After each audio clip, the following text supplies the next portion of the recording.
오늘부터 저희가 살펴보게 될 이 신명기 6장의 말씀은 쉐마라는 이름으로 굉장히 유명한 구절입니다. 왜냐하면 유대인들이 이 신명기 6장의 말씀을 쉐마라고 이렇게 구분을 해서 매일 읽고 이 6장 전체를 암송하도록 교육을 하고 있기 때문에 그렇죠. 이 쉐마라는 단어의 뜻은 원래 들으라라는 의미를 가지고 있는 단어입니다. 그래서 우리가 4절 첫 구절에 이스라엘아 들으라라고 하는 이 구절의 시작이 쉐마 이스라엘이라는 말로 시작이 되었기 때문에 이 쉐마가 굉장히 특별한 단어가 되어서 유대인들은 물론이고 성경을 대하는 우리들에게도 굉장히 중요한 말씀으로 와 닿는 내용입니다. 그래서 이 하나님께서 직접 이스라엘아 들으라라고 하실 정도로 콕 찍어서 이 내용들을 선포하시는 것이 이 신명기 6장의 특징이죠. 그래서 오늘 저희가 읽었던 본문 말씀 가운데 4절 이전의 선언은 1절부터 3절까지의 내용은 이 4절 이후에 등장하는 하나님께서 이스라엘아 들으라 하고 했던 그 내용들을 선포하시게 된 이유, 목적, 배경을 드러내고 있고 이 4절부터는 하나님께서 들어라 하셨던 그 특별한 내용에 관한 것들을 포함하고 있습니다. 그래서 하나님께서 이스라엘 백성들에게 이런 들으라라고 하는 중요한 말씀을 통하여 선포하신 이 명령을 내리신 목적이 뭐냐? 이 목적이 2절에 세 가지로 우리에게 소개가 되고 있는데 첫 번째는 여호와를 경외하게 하시기 위해서 이 말씀을 주셨다라고 가르치고 있습니다. 여러분 우리는 하나님의 백성이기 때문에 하나님을 경외해야 한다라는 사실들을 잘 알고 있습니다. 그리고 실제로 하나님을 경외하기 위해서 애쓰고 노력들을 하죠. 그래서 이 땅에는 하나님을 경외하는 참으로 다양한 방법들이 존재합니다. 여러분들도 신앙생활 하시면서 저마다 내가 이런 방법으로 하나님을 경외하고 살아간다라고 하는 그런 방법들이 분명히 있으실 겁니다.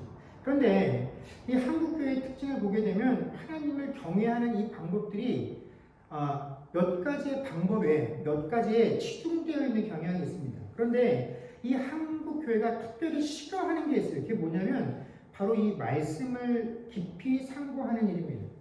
한국교회는 이 말씀이라는 것을 말씀을 전하거나 말씀을 다루는 일들을 목사와 같이 특정한 직분자들의 전유물로 여겨서 심지어 목사님들이 교인들이 성경 공부하는 것도 싫어하는 목사님들이 계세요. 성경을 많이 알면 머리 굵어져서 목사가 하는 말 잘 안 듣는다고 싫어해서 성경 공부를 안 하려고 하는 목사님들도 계시고 어떤 식으로든 일반 성도들이 하나님의 말씀을 깊이 하는 것을 꺼려하시는 분들이 많이 계십니다. 또 신자들도 그렇게 열심을 내어서 하나님 말씀을 잘 알려고 노력하지 않아요. 이게 한국교회의 특징입니다. 그러면서 일반 성도들은 말씀을 배우고 알고 말씀을 갈고 닦는 것보다는 나는 그냥 교회에서 봉사하고 혼자서 개인적으로 기도 생활을 하겠습니다. 그리고 영적인 체험들을 훨씬 더 선호하는 것이 한국교회가 가지고 있는 하나님을 신앙하는 하나님을 경외하는 그 특징이죠. 근데 오늘 본문 말씀에 따르게 되면 이러한 우리들의 방법이 잘못되었다라고 성경은 이야기를 합니다. 하나님께서 우리에게 직접 내가 너희들에게 이런 내용들, 이런 법도와 규례들을 선포하고 너희들에게 이것을 들으라고 하는 목적이 뭐냐면 너희가 이 말씀을 들고 알아야 이 말씀대로 살아야 내가 경외를 받기 때문에 그렇다라고 말씀하고 계신다라는 것입니다. 그러면서 너희가 내 말씀을 잘 알기 위해서 너희가 어떻게까지 해야 되냐면 이 말씀들을 너희들의 마음에 새기고 앉든지 눕든지 길을 가든지 서든지 이 말씀을 가르치고 배우는 일들을 어떻게 해요? 열심히 하라라고 요구하고 있다는 것입니다.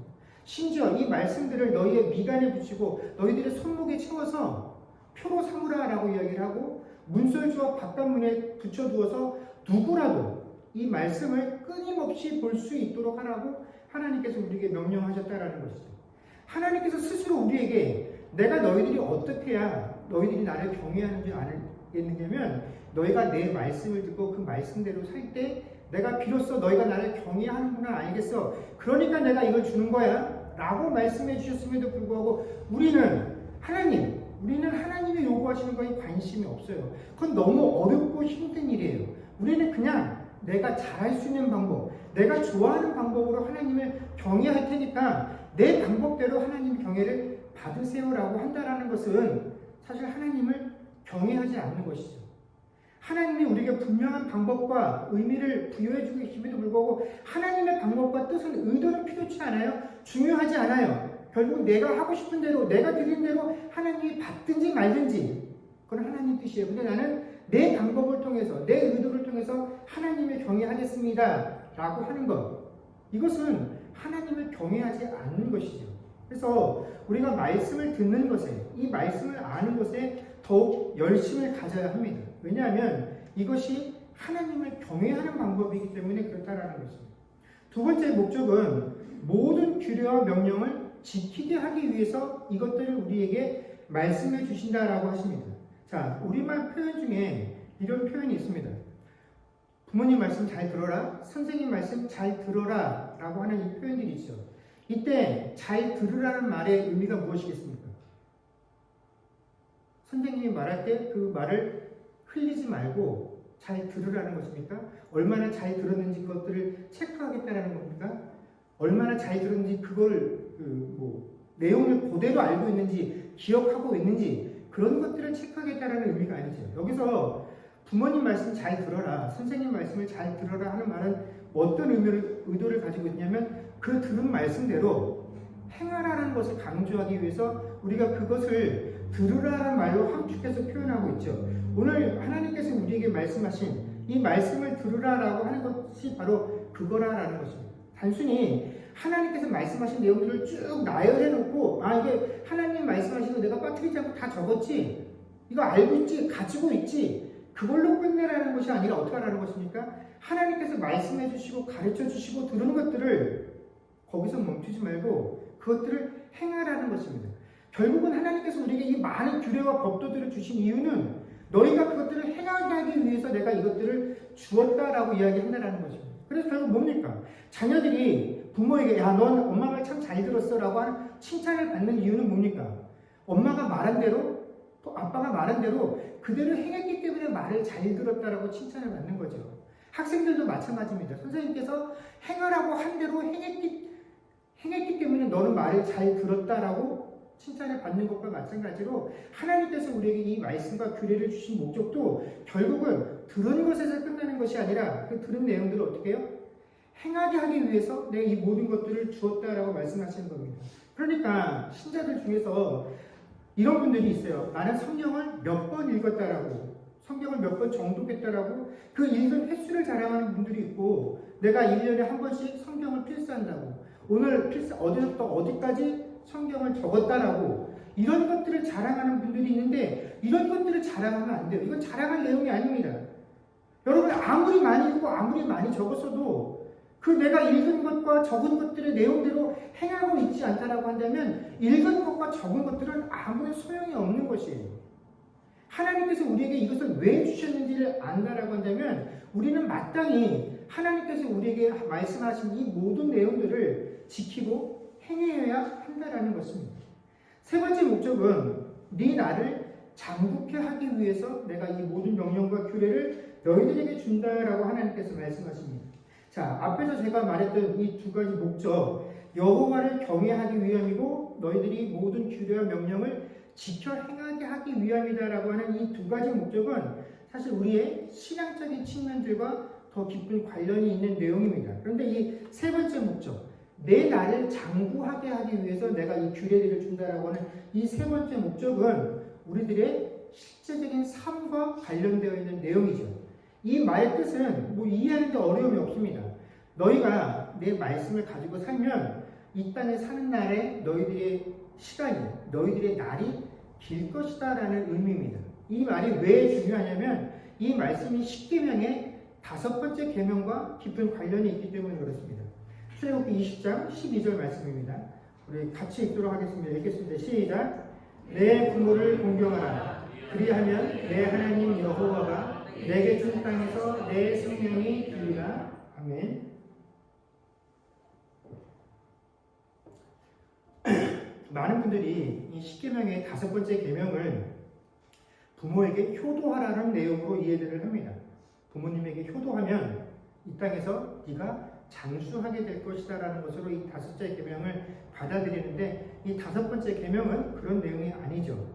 출애굽기 20장 12절에도 나와 있는 것처럼 네 부모를 공경하라. 그리하면 뭐라고 되었습니까? 내 하나님 여호와가 내게 준 땅에서 내 생명이 길리라 라고 했다라는 것입니다. 그냥 네 생명이 길리라 라고 말씀하셨으면 우리가 흔히 생각하는 것처럼 부모를 공경하면 내가 장수할 수 있겠구나 라고 하지만 사실 이 말씀은 여호와가 내게 준 땅에서 내 생명이 길리라 라는 것이 핵심이다라는 것이죠. 그래서 부모를 공경한다라는 것이 우리가 지금 말하는 것처럼 내 육신의 부모님들을 공경하는 효도의 측면의 이야기가 아니라 여기서 내 부모를 공경하라는 것은 부모들이 자녀들에게 전해준 하나님의 말씀, 규례, 법도 이것들을 너희가 무시하지 않고 그거 지금 우리가 살아가는 이 세상에서 전혀 쓸모가 없어요. 우리가 이 땅을 살아가면 전혀 도움이 안 돼요. 그대로 살면 우리 인생에 성공할 수 없어요. 라고 말하면 부모들의 이야기를 너희가 무시하지 않고 그 말씀대로 살아가면 그러면 어떻게 되냐면 내 하나님 여호와가 내게 준 땅에서 내 생명이 길 것이다 라는 것입니다. 너희가 부모들을 통해서 선포되어지는 이 하나님의 말씀들, 너희 조상들이 경험했던 그 하나님의 은혜들의 말씀들을 너희가 여전히 귀한 것으로 여기며 그 말씀을 가치 있는 것으로 여기고 그 말씀에 순종하면서 살게 되면 하나님께서 너희에게 이 땅은 내가 너희들에게 선물로 준 땅이야 라고 한 그 약속으로 받은 은혜로 받은 그 땅에서 내 생명의 길이라 쫓겨나지 않고 하나님이 준 복을 다 누리면서 살게 될 것이다 라는 의미입니다. 그래서 오늘 본문 말씀에서도 내 날이 장구하게 하기 위한 것이다 라는 것은 네가 하나님 말씀대로 살 때에라야 비로소 하나님께서 우리에게 약속하셨던 그 복을 온전히 받아 누리며 살 수 있게 될 것이다 라는 의미가 바로 이 세 번째 목적이다라는 것입니다. 그래서 우리가 이미 잘 아는 것처럼 이스라엘의 역사를 돌이켜보게 되면 이 이스라엘 백성들이 가나안을 정복하기 위해서 요단강을 건넌 그 초창기부터 하나님께서 그 백성들에게 주셨던 이 말씀에 온전하게 순종하지 못하니까 어떤 일들을 겪게 됩니까? 하나님께서 내가 너희에게 준 땅이라 라고 약속하셨음에도 불구하고 그들이 하나님 말씀에 온전하게 순종하지 못하니까 사사시대를 거치는 동안에 왕정시대를 거치는 동안에 이 이스라엘이 끊임없이 이방인들의 침략을 받게 되고 이방인들의 통치를 받게 된다는 것입니다. 수많은 왕이 등장했다가 사라지게 되지만 하나님 앞에 하나님 뜻대로 이스라엘을 잘 다스렸다라고 칭찬받는 왕이 5손가락에도 뽑히지 않을 만큼 이 이스라엘은 철저하게 하나님 말씀에 순종하는 일에 실패했다라는 것입니다. 이렇게 시간이 흐르다가 결국에 어떻게 됩니까? 북이스라엘과 남유다가 결국에는 다 이방 민족의 침입으로 멸망하게 되고 포로로 붙잡혀 가게 됨으로써 오늘 하나님께서 이스라엘에게 했었던 이 약속, 너희가 내 말씀을 듣고 이 말씀에 순종하여 살게 되면 내가 너희에게 약속으로 준 땅에서 살게 될 날이 길 것인데 장구할 것인데 근데 너희가 내 말, 내가 너희에게 준 이 법도와 규례대로 살지 못했기 때문에 내가 너희들에게 그 약속한 약속으로부터 너희가 쫓겨나서 패망하는 삶을 살게 될 것이다라는 게 이스라엘의 역사였다라는 것입니다. 결국 여러분 하나님의 백성이 하나님께서 약속하신 복을 누려서 살 수 있는 방법은 하나님께서 우리에게 들으라 라고 말씀하신 그래서 듣고 행하라고 하신 그 말씀을 우리가 온전히 순종함을 통하여 하나님을 내가 경외하고 있습니다 라고 하는 사실을 드러낼 때 그런 삶을 살고 있는 것에 대한 결과로 우리가 하나님께서 허락하신 복을 누리고 사는 것이지 하나님 말씀을 듣는 둥 마는 둥 하고 들은 말씀에도 순종함이 없이 그럼에도 불구하고 하나님에게 내가 원하는 방식으로의 하나님 이렇게 복을 주십시오 라고 말을 하는 건 하나님께서 원하시는 방법이 아니다라는 것이죠. 이 방법 외에 우리가 하나님께 복을 얻을 방법이 없습니다. 하나님 말씀에 순종하지 않으면서 그러면서도 복을 달라고 했는데 그래서 실제로 누가 나는 말씀대로 살지 않았지만 그러면서 다른 것으로 내가 하나님께 요구했더니 하나님이 내게 이런 복을 주셨어 라고 누가 이야기를 한다라고 한다면 여러분 하나님께서 스스로 우리에게 주셨던 그 약속을 어기는 것이기 때문에 여러분 그 사람이 설사 이 땅에 살아가면서 우리의 관점에서 성공이라고 할 수 있는 것들을 받아들인다고 할지라도 여러분 하나님이 주신 복은 아닌 거예요. 왜냐하면 하나님께서 우리에게 약속하신 복은 내가 너에게 준 말씀을 듣고 그 말씀에 순종하는 것으로 나를 경외하고 있다는 것들을 보여줌으로 내가 너에게 이미 허락한 그 복을 너희가 계속 누리며 살 수 있도록 내가 보장해 주는 것이지, 그것들을 떠나면 너희는 결코 내가 허락한 복 안에 있을 수 없어라는 것이 하나님께서 우리에게 주신 약속이기 때문에 그렇다라는 것입니다. 자, 그러면 하나님께서 우리에게 이스라엘아 들으라 하는 것을 통하여 우리에게 주시는 이 모든 말씀들은 이 세 가지 목적을 이루시기 위함인데, 그럼 이 세 가지 목적을 이루기 위해서 하나님께서 우리에게 행하라고 명령하신 그 내용들이 무엇이냐?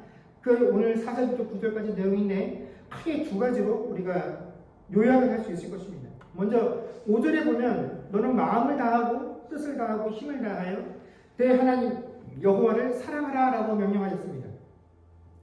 하나님께서는 우리에게 첫 번째로 뭘 요구하시냐면 하나님을 사랑하라 라고 요구를 하십니다. 그런데 이 하나님을 사랑함에 있어서 너희들의 마음과 뜻과 힘을 다하라 라고 요구를 하고 있습니다.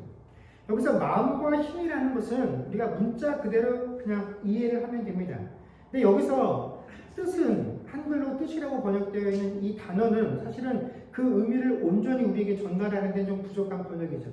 우리가 흔히 마음과 뜻이라는 것은 혼용해서 사용할 때가 많이 있습니다. 우리가 흔히 난 저 사람하고 마음이 좀 맞지 않는 것 같아, 저 사람하고 생각이 맞지 않아, 뜻이 맞지 않아, 이런 단어들을 바꿔서 쓰고 있지만 결국은 그 단어들이 우리에게 알리려고 하는 내용들은 다 비슷한 것들이죠. 그래서 우리는 이것들을 같은 의미로 사용하는 경우가 많습니다. 그러다 보면 5절에 이 마음을 다하고 뜻을 다하고도 그냥 비슷한 내용인데 그냥 강조하기 위해서 두 번 사용한 것인가 라고 생각하기 쉽지만, 사실 한글의 뜻이다 라고 번역이 되어져 있는 이 히브리어 네피시라는 단어는 뜻이라는 단어 의미와는 전혀 상관이 없이 영혼, 생명이라는 뜻을 가진 단어입니다. 그래서 영어 번역본에 보게 되면 이 구절을 뜻이다라고 번역하지 않고 영어 번역본은 soul이라고 번역을 하고 있는데 이게 맞는 번역이죠. 그러니까 우리가 마음을 다하고 뜻을 다한다라고 할 때 이 뜻은 뭡니까? 우리의 영혼을 갈아서 넣어서 하나님을 사랑하라는 것입니다. 우리의 생명을 갈아 넣을 만큼 하나님을 사랑하라는 것입니다. 그것만큼 우리의 진심을 다한 사랑을 하나님께서 우리에게 요구하신다라는 것이죠. 그래서 마음과 내 생명과 힘을 다하여 하나님을 사랑하라는 것입니다. 또 여기에 더해서 이 다하여라는 이 의미도 한번 생각을 해보아야 합니다. 이 다하여라고 번역이 되어져 있는 단어 히브리어는 콜이라는 단어인데 이것도 다하다라는 뜻이 아니라 모두, 전체, 완전함이라는 뜻을 가지고 있는 단어입니다. 그래서 우리가 이 다하여라는 단어를 흔히 어떤 식으로 쓰기 쉽냐면 최선을 다하여, 열심을 다하여. 근데 이 다하여라는 것은 어떤 의미를 포함하고 있냐면 최선을 다하지만 어떻게 해요? 실패할 수 있다는 것을 이미 포함하고 있는 뉘앙스가 있다는 것입니다. 그래서 성공할 수도 있지만 실패할 수도 있고 실패해도 책임을 지지 아니하는 그런 뉘앙스가 담겨져 있는 게 다하여라는 의미죠. 근데 결과를 예측할 수 없고 확신할 수 없는 게 이 다하여라는 뜻이지만 사실 히브리어 콜은 우리가 의심하거나 단 1%라도 실패할 수 있어라는 그런 여지를 두지 않는 단어입니다. 그래서 모두, 완전, 전체라는 뜻이에요. 100% 확신할 수 있는 것을 나타내는 단어가 이 콜입니다. 그러니까 다하여, 그냥 내가 할 수 있을 만큼 최선을 다해본다는 것이 아니라 실패할 수 없는 완전함을 의미하는 것입니다. 그래서 네 마음과 네 생명과 네 힘을 한 1%도 얼핏 빼놓지 말고 어떻게 해요? 전체 다 100% 완전히 다 나를 사랑하는데 내어놓으라는 것이 하나님께서 우리에게 나를 사랑하라고 요구하실 때 그 사랑의 강도라는 것입니다. 여러분, 우리는 세상 사람들과의 그 사랑에 익숙하기 때문에 이 사랑이라는 것을 억중해서는 안 되는 것이다라고 생각을 합니다. 그래서 사랑에 대해서는 강제성을 가지지 않아요. 우리가 이 기독교의 가장 큰 특징이 사랑이라고 하지만 우리는 사랑만큼 이것에 대해서 책임지지 않는 게 없습니다. 하면 좋지만 안 해도 그만. 하나님은 나를 사랑하시니까 내가 하나님 뜻대로 살지 않아도 하나님은 나를 사랑하시면 책망하시면 안 돼. 나를 비난하시면 안 돼. 내가 죄를 지어도 부족해도 무조건 다 용서해 주셔야 돼. 라는 식으로 이 사랑을 사용하고 있지만 하나님께서 우리에게 가르쳐 주셨고 하나님께서 우리에게 요구하시는 사랑은 1%도 누런됨이 없이 하나님께 모든 것을 다 바치는 사랑입니다. 하나님께서 우리에게 누군가를 사랑하라고 명령하셨을 때 그 사랑도 이런 사랑이에요. 할 수 있으면 하고 안 되면 포기하고 억지로 안 되는 것이니까 될 때까지 참아보고 이런 것이 아니다라는 것입니다. 우리가 기독교의 가장 큰 특징, 나는 하나님께 사랑을 받았고 그 사랑을 전혀 책임과 의무가 있는 사람이다라고 말을 하지만 우리만큼 사랑에 무책임한 존재가 없다라는 것입니다. 왜냐하면 우리가 받은 사랑은 100%의 사랑이에요. 그래서 십자가에서 돌아가시면서 우리에게 보여주신 그 하나님의 사랑을 믿는 사람은 그 사람의 부족함과는 상관없이 구원받으면서 절대로 떨어지는 일이 없습니다. 왜냐하면 하나님의 사랑은 100%이기 때문에 그렇습니다. 근데 정작 우리는 이 사랑에 대해서 너무 무책임해요. 그래서 하나님께서는 우리에게 뭐라고 말씀하시냐면 너희가 마음속으로만 하나님 사랑해요. 하나님 아시죠? 생각으로만 저 하나님 사랑해요. 하나님 아시죠? 이런 식으로 하지 말라라는 겁니다. 너희가 나를 사랑하고 있는 거 내가 확인할 수 있도록 너희 삶 전체를 다 들여서 어떻게 해요? 나에게 보이라는 것입니다. 힘을 내라는 것입니다. 그래서 하나님께서 우리에게 사랑을 요구하신다는 것입니다. 그리고 두 번째 명령은 하나님의 말씀을 가까이 하라는 것입니다. 6절에 보면 이 말씀을 마음에 새기고 또 7절에는 자녀에게 부지런히 가르치며 앉았을 때든지 길을 갈 때든지 누웠을 때든지 일어날 때든지 이 말씀을 강론하라. 8절에도 손목에 메고 미간에 붙이라. 9절에 문설주와 바깥문에 기록하라는 이 모든 것들은 우리가 하나님의 말씀을 알고 배우는 것에 우리의 시간과 노력과 삶 전체를 다 주어야 한다라고 강조하고 계시는 내용이다라는 것입니다. 하나님께서 우리를 사랑하라고 말씀하셨는데 그러면 하나님을 사랑한다는 것이 구체적으로 어떤 내용인지 하나님 우리가 어떻게 사랑할 수 있는지 그 하나님을 사랑하는 방법을 하나님께서 뭐라고 가르치셨냐면 말씀을 가까이 하라고 말씀을 너에게 새기는 것으로 이 말씀을 마음에 간직하는 것으로 말씀을 너희들의 자녀에게 너희들이 속한 공동체들과 함께 나누는 것으로 나를 사랑함을 드러내라라고 말씀하셨다라는 것입니다. 그래서 요한일서 5장 3절에 보면 우리가 잘 아는 말씀처럼 하나님을 사랑하는 것은 이것이니 우리가 그의 계명을 지키는 것이다 라고 말씀하신 것처럼 우리가 하나님을 사랑하는 걸 어떻게 하나님께 보여주냐면 하나님의 계명을 하나님께서 우리에게 들으라 하신 그 말씀을 듣고 그대로 행함을 통하여 내가 하나님을 경외하고 있습니다라는 걸 드러내고 있으면 너희가 나를 정말 사랑하고 있구나 하나님께서 아신다라고 말씀하시는 것입니다. 그런데 이 모든 것에 대한 책임이 목사에게 있는 것이 아니라 직분자들에게 있는 것이 아니라 이 말씀을 듣는 공동체 전체에게 있다라는 사실을 또한 하나님께서 우리에게 말씀해 주고 계십니다.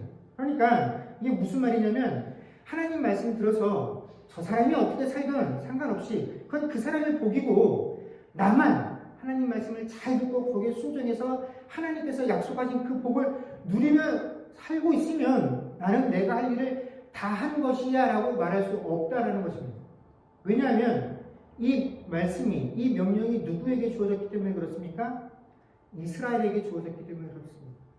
들으라 이스라엘아 누구도 예외 없이 누구 한 사람도 빠질 수 없이 이 말씀을 다 듣고 행해야 한다는 것입니다. 그러면서 특별히 8절에 뭐라고 되냐면 네 미간에 이 말씀을 붙여 표로 삼으라 라고 말씀하셨습니다. 여러분 제 미간에 어떤 내용을 붙이고 있으면 제 미간에 붙인 내용은 제가 읽을 수 있습니까? 없죠. 제 미간에 붙인 내용은 저를 보고 있는 여러분들만 보아서 알 수 있는 내용입니다. 그런데 이 미간에 붙이는 걸 저만 하는 게 아니라 여기 앉아 계신 여러분 모두도 다 어떻게 해요? 미간에 그 말씀을 붙여야 된다는 거죠. 그러니까 하나님의 백성인 우리를 보는 누구라도 어떻게 해요? 쉬지 않고 쉼 없이 어떤 상황에서든지 하나님께서 우리에게 들으라 하는 그 말씀을 끊임없이 눈으로 확인하게끔 하는 그 법칙을 그 공동체 전체에게 주셨다라는 것입니다. 그리고 구절에 보면 이 말씀을 기록한 것을 바깥문에 기록하라라고 되어 있습니다. 여러분, 바깥문은 대문입니다. 여러분, 그 이스라엘 공동체 안에 대문마다 다 이 하나님의 말씀 신명기 6장을 써서 붙여 놓았다라고 생각해 보십시오. 길을 지나가는 내도록 그 말씀들을 끊임없이 읽고 보아야 합니다. 한순간도 그 하나님의 말씀이 내 시야에서 벗어날 수 없게 하는 것, 이것이 하나님께서 네 미간에 바깥문에 이 말씀을 기록하여 붙이라라고 명령하신 내용이다라는 것이죠. 이 말씀은 결국 뭡니까? 누구라도 언제라도 어떤 상황에서라도 내가 말씀을 몰랐기 때문에, 말씀을 잊었기 때문에 내가 하나님께서 요구하시는 그 삶에서 벗어날 수밖에 없었습니다. 내가 몰라서 불순종했어요 라고 말할 수 없도록 하나님께서는 모든 상황 가운데 너희가 말씀을 먼저 생각하고 그 말씀에 비추어 너희가 살아갈 수 있기를 원하셨다는 것. 근데 이 책임을 특정한 몇 사람에게 주는 것이 아니라 모든 사람이 이 말씀을 그렇게 가지고 살아야 한다는 것입니다. 이것이 하나님의 백성 공동체에게 맡기신 책임이에요. 부모들도 내 자녀들 앞에 설 때 그 말씀을 붙이고 서는 거죠. 그래서 자녀들이 부모를 볼 때마다 부모가 부당하고 잘못된 것을 이야기하면 자식이 부모의 이마에 적힌, 미간에 적힌 그 내용을 짚으며 왜 하나님께서 말씀하지 아니하신 걸 나에게 요구하십니까? 라고 말하는 것입니다. 여러분들이 저를 보면서 당신은 하나님의 종이라고 이렇게 우리에게 살라라고 이야기하면서 왜 당신의 미간에 적힌 내용대로 하지 않습니까? 라고 할 수 있어야 하는 것입니다. 부모가 자녀들을 내 마음과 내 뜻대로 하고 싶었다가도 자녀들의 미간에 적힌 하나님의 말씀을 보면서 하나님께서 원하시는 건 이게 아니지 하고 멈출 수 있어야 하는 것이 이 공동체입니다. 이 말씀을 받은 우리는 누구도 이 일이 목사의 일이다라고 떠넘길 수 없다는 것입니다. 나는 이 책임으로부터 자유롭습니다라고 말할 수 없다는 것입니다. 여러분, 성경을 하나님께서 목사들이 보고 설교하라고 주신 책입니까? 설교문을 만들라고 주신 책입니까? 아니죠. 하나님의 백성이라면 누구라도 읽고 그 읽은 말씀에 순종하라고 주신 내용이기 때문에 그렇다는 것입니다. 그럼 이 말씀을 대하는 것에 결코 소홀해서는 안 됩니다. 하나님께서 우리에게 주신 중요한 명령이기 때문에 그렇죠. 여러분, 우리가 이 세상을 살아가다 보면 우리 주변에 신자인 우리보다 훨씬 더 많은 불신자들과 함께 삶을 공유해 가면서 살아가게 됩니다. 여러분들은 이 삶을 살아가면서 신자와 불신자들의 가장 큰 차이점이 무엇이라고 생각을 하십니까? 우리가 겉으로 보여지는 이 종교적인 특징을 보면 하나님을 믿느냐, 믿지 아니하느냐, 주일날 교회에 나가느냐, 그렇지 않느냐 하는 것들이 차별점이 될 수 있을 것이고, 또 살아가면서 겪게 되는 여러 가지 사소한 부분에 있어서 불신자들과 신자인 내가 이런 차이가 있구나라고 우리가 생각할 수도 있지만, 사실 그들과 우리 사이에 이런 차이점들을 만들어내는 근원적인 차이점이 있는데 그 중에 하나가 뭐냐면 가치관의 차이다라는 것입니다. 여러분, 가치관이라는 게 뭡니까? 내가 실제 삶 속에서 정말로 내 인생에서, 내 삶에서 중요한 것이 무엇인지, 또 무엇이 내 삶 속에서 가장 옳은 것인지 스스로에 대해서 가지고 있는 기준이 가치관입니다. 그래서 나는 이것이 옳다라고 여기기 때문에 이렇게 해, 이것이 중요하다고 여기기 때문에 이것을 추구해 라고 하는 것이 자기의 가치관이죠. 그래서 이런 가치관적인 관점에서 보게 되면 대부분의 사람들은 무엇을 가지고 세상을 살아갑니까? 자기의 영광을 위하여 살아갑니다. 내가 어떻게 하면 성공할 것인가? 이것이 내 삶의 가장 중요한 기준이 되죠. 성공할 수 있는 것들을 선택합니다. 그 방법들을 택합니다. 그 길을 쫓아갑니다. 그래서 성공과 내가 영광을 취하는데 방해가 되는 것들은 과감히 포기를 합니다. 이것이 불신자들의 가치관이죠. 거기에 비하면 신자의 가치관은, 절대적인 가치관은 뭡니까? 나의 영광이 아니라 누구의 영광을 위하여 살아가는 것입니까? 하나님의 영광을 위하여 살아가는 것이죠. 하나님의 영광이 내게 가장 중요하고 하나님의 영광이 내 삶에 있어서 가장 옳은 것이기 때문에 나는 이것들을 이루기 위해서 나머지 것들은 과감히 포기해. 이것이 우리 신자의 삶 아닙니까? 제가 말한 것이 맞습니까? 그런 가치관을 가지고 우리가 정말 살아가고 있습니까? 근데 종종 이런 가치관들이 사람들에게 오해를 불러일으키기도 합니다. 이 하나님의 영광이라는 것을 나의 성공을 통하여 얻는 것이다라고 이해하는 사람들이 많다라는 것이죠.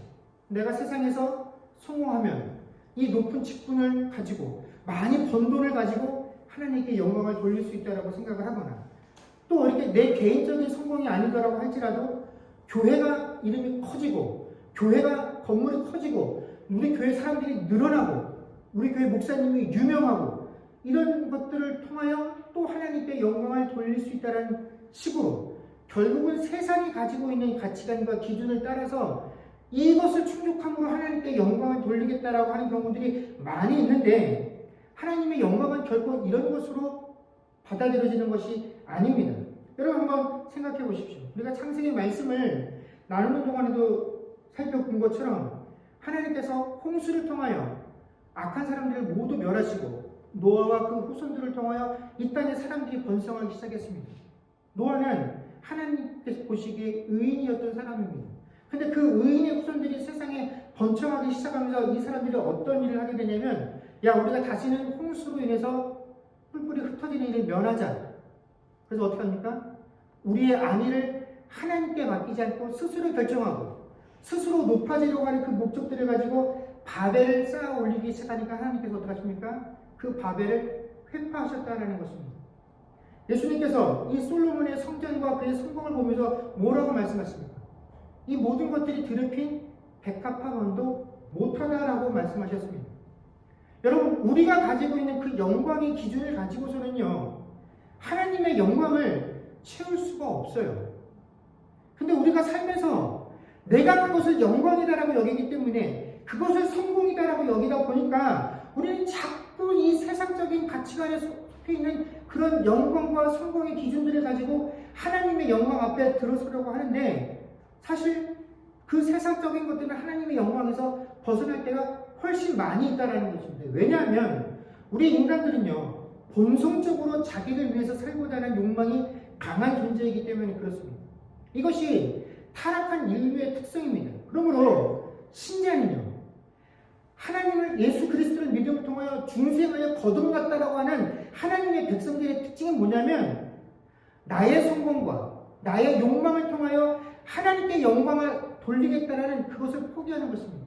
그래서 하나님께서 우리에게 요구하시는 그 낮아짐과 겸손과 그 모습들을 통하여 하나님을 영화롭게 하겠다라는 목적을 가지고 살아가는 그런 존재로 바뀌는 것, 그런 사람이 신자다라는 것입니다.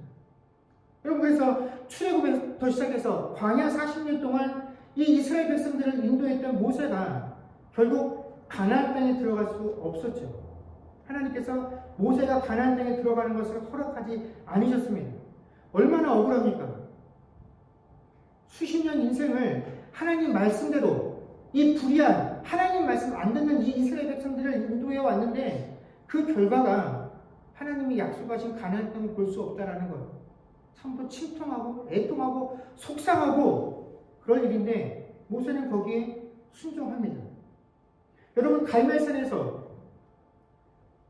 하나님을 섬기지 않는 바알의 선지자들을 회파했던 그 갈멜산의 승리를 일궈냈던 엘리야는 제자 엘리사 외에는 누구도 이 엘리야가 하나님을 통하여 하늘로 올림을 받았다는 사실을 알 수 없도록 사람들에게 잊혀져 버렸습니다. 여러분, 모세나 엘리야나 자신들이 이룬 업적을 가지고 그들이 받을 영광을 논하자고 한다면 아마 이스라엘 역사를 통해서 이 사람들만큼 존경과 영광을 취할 사람들이 없었을 것입니다. 그런데 하나님께서는 이 사람들 누구에게도 그들이 자신들이 행한 그 업적을 통하여 사람들에게 영광을 받을 수 있는 여지를 남겨두지 않으셨습니다. 근데 살아서뿐만 아니라 죽어서라도 이 사람들이 사람들에게 영광, 사람들에게 존귀 여김받을 수 없도록 모세의 묘도 우리가 알지 못하고 엘리야는 산채로 하나님께로 올림을 받았다라는 것입니다. 죽은 후에라도 사람들이 이 사람들을 추앙하지 못하도록 하나님께서 막으신 것이죠. 근데 이 두 사람은 하나님께서 자신들에게 그렇게 하는 것들을 다 하도록 하나님 뜻에 순종하였다라는 것입니다. 예수님께서 가장 그 모습을 잘 보여주시죠. 예수님께서도 말씀하신 것처럼 내가 할 수 있기 때문에 지금 십자가에 달리시는 그 예수님께서 천군 천사들이 얼마든지 나를 잡으려고 하는 이들을 몰아낼 수 있지만 내 뜻대로 마옵시고 아버지의 뜻대로 되기를 원합니다라고 하는 이 예수님의 순종을 통하여 십자가 사건이 일어났다라는 것입니다. 여러분, 십자가를 진다라는 것은 결코 세상적인 성공과 영광의 자리로 들어가는 것을 의미하지 않습니다. 십자가의 은혜를 덧입었다라는 것은 내 뜻을 죽이고 아버지의 뜻에 순종하겠다라는 것이 의미하는 것이고, 세상적인 가치가 아닌 하나님의 가치를 따라서 그 하나님의 가치로 온전히 하나님께 영광을 드리겠다라는 것이 십자가의 은혜를 누리겠다라는 것입니다.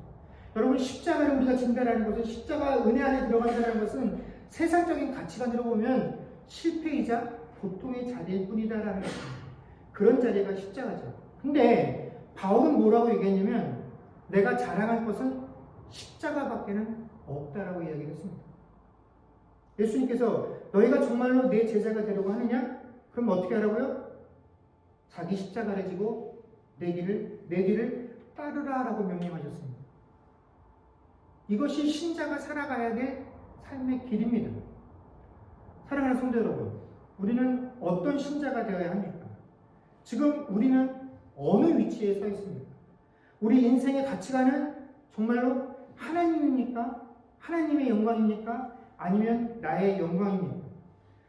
그리스도의 십자가를 통한 하나님의 영광을 위해 산다라고 한다면 신자인 우리는 날마다 물어야 합니다.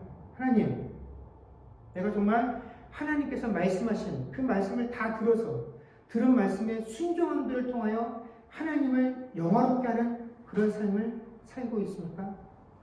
사랑하는 성도 여러분, 오늘 이 신명기 6장의 말씀처럼 하나님께서 이스라엘아 들으라 하라고 하신 이 말씀의 이 명령의 무게들을 오늘 우리가 다시금 우리에게 되새길 수 있었으면 좋겠습니다.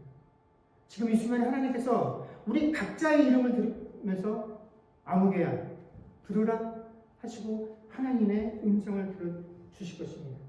이 말씀의 무게들을 느끼면서 여기에 순종함, 그리고 이 순종한 이들에게만 허락되어지고 보장된 그 복을 온전히 누리며 살아갈 수 있는 저와 여러분의 되기를 주의 이름으로 간절히 축원합니다.